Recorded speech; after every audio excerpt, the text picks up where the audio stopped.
Welcome back, and in today's video, we're going to talk about what yield curve control is, how it works, and what it means for your portfolio and the economy in general. With that being said, let's get right into it. Yield curve control, or YCC, is a monetary policy tool used by central banks to manipulate the shape of the yield curve, which is a graph that plots the yields of bonds with different maturities. YCC can involve the central bank setting targets for the yields of certain bonds, promising to buy or sell in order to keep the yields of those bonds within a certain range. The goal of YCC is to influence the cost of borrowing for households and businesses, and to encourage or discourage borrowing and spending in the economy. YCC is typically used as a supplement to other monetary policy tools, such as setting the target interest rate or engaging in quantitative easing. Now, some of the potential downsides to yield curve control is that one, it can be difficult for a central bank to effectively implement YCC, especially if there are large imbalances in the demand and supply of bonds.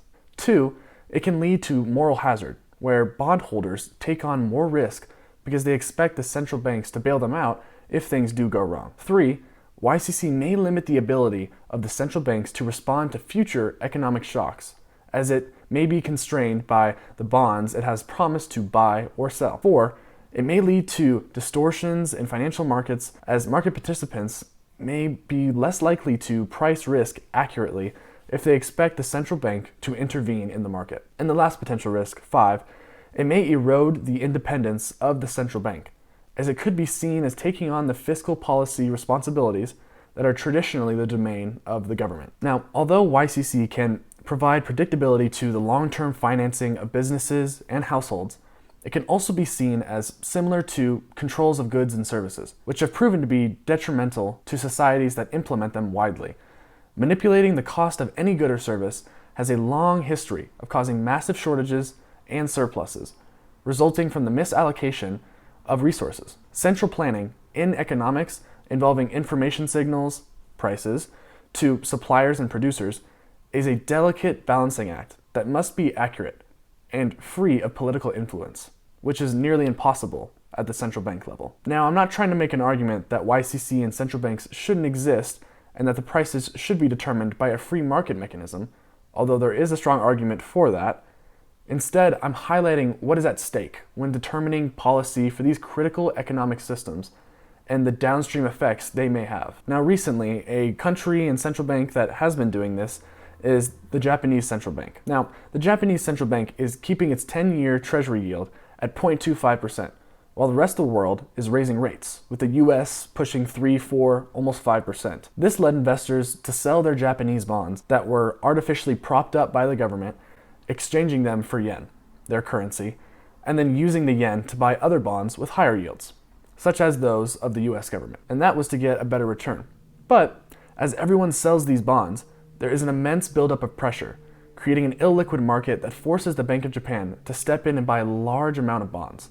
Recently, the Bank of Japan has crossed the 50% mark of their country's bond ownership, meaning that the central bank now owns more than 50% of its own outstanding debt. This can be thought of or equivalent to printing money. Now, it's important to care about Japan's yield curve, debt markets, and interest rates, because the manipulation has the potential to affect global financial markets. The low cost of borrowing money, also known as free money, is disappearing worldwide, and this will have a significant impact on equity markets, including stocks. The adjustment of the risk-free rate is one of the largest macro factors that can affect a portfolio over time.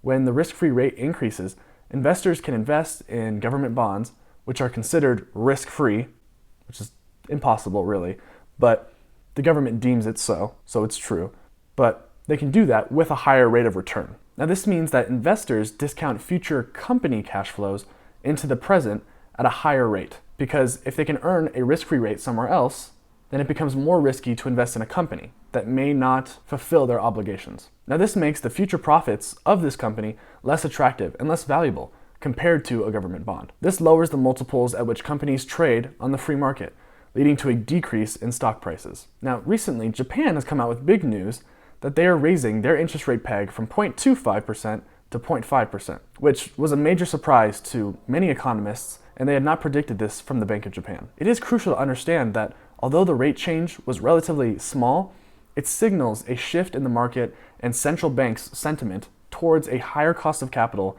and away from easy money policies. Only time will tell how long this trend will really last, but the rate increases will put significant pressure on the US Treasury and on companies with free cash flows far out in the future, or those with low interest coverage. Now that was a lot of news, but my opinion on this is we talk about these subjects in terms of numbers, rates, and complicated jargon, but these are serious, real-world problems that affect us far more than most know.